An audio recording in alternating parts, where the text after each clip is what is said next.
Ghermesh et Verschuren ont développé un modèle de prise de décision de carrière basé sur 6 tâches, donc 6 tâches décisionnelles qui sont les suivantes, c'est-à-dire pour prendre une décision de carrière, il est important, selon eux, de traverser les tâches suivantes, c'est-à-dire d'abord être motivé et prendre conscience de l'importance de prendre une décision de carrière, première tâche. Deuxième tâche, recueillir des informations éparses, diversifiées à propos de soi.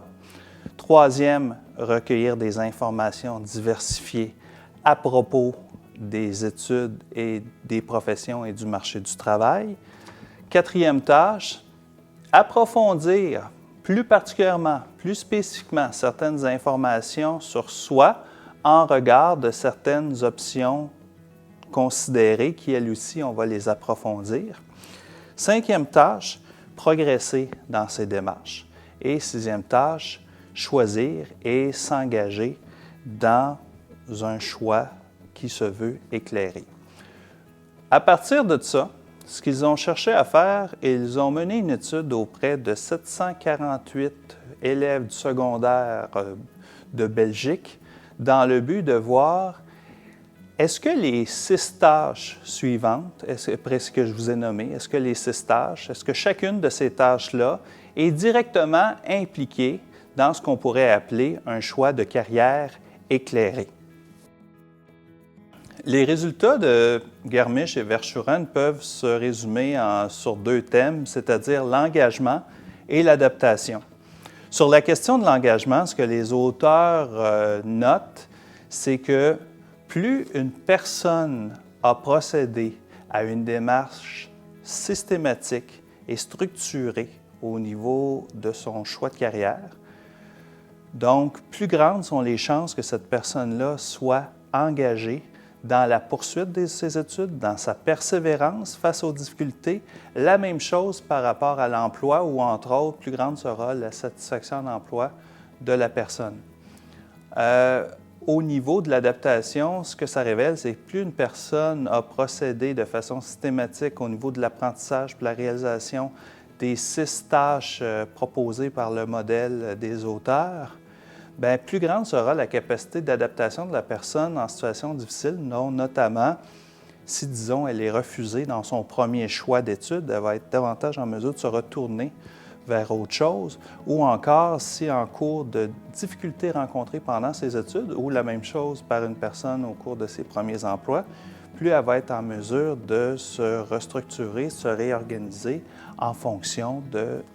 ce qu'elle sait sur elle-même, ce qu'elle sait autour d'elle et sur la conduite d'une démarche décisionnelle. En guise d'implication pour les conseillers d'orientation et les professionnels du développement de carrière, 2 éléments me viennent en tête à vous communiquer. Ce sont les suivants. Tout d'abord, ce n'est pas la capacité d'une personne à formuler un projet d'avenir qui importe, mais plutôt sa capacité à expliquer et d'une certaine façon à démontrer les procédures, les moyens, les démarches par lesquelles elle en est arrivée à son état de décision actuel qui importe. Donc, autrement dit, en rencontre avec quelqu'un, il faut faire très attention à ne pas s'arrêter uniquement sur ce que la personne dit vouloir faire, mais davantage s'intéresser à comment elle en est arrivée à dire cela, pour, entre autres, pouvoir nuancer ce qui est de l'ordre d'une démarche structurée, éclairée, de ce qui s'apparente davantage d'un souhait, d'un vœu, d'un rêve. Et d'une certaine façon, comme Boutinet disait, d'une fuite par en avant, c'est-à-dire une personne qui se projette rapidement dans quelque chose pour s'accrocher à un projet, mais il n'y a rien qui a été construit derrière. L'autre chose qui est importante, c'est que l'engagement n'est pas une stricte question de volonté. Autrement dit, il ne suffit pas à une personne de vouloir, mais encore faut-il qu'on lui ait donné ou qu'elle ait eu l'occasion d'acquérir certaines compétences, certaines connaissances, notamment en matière de processus de prise de décision de carrière, pour en arriver à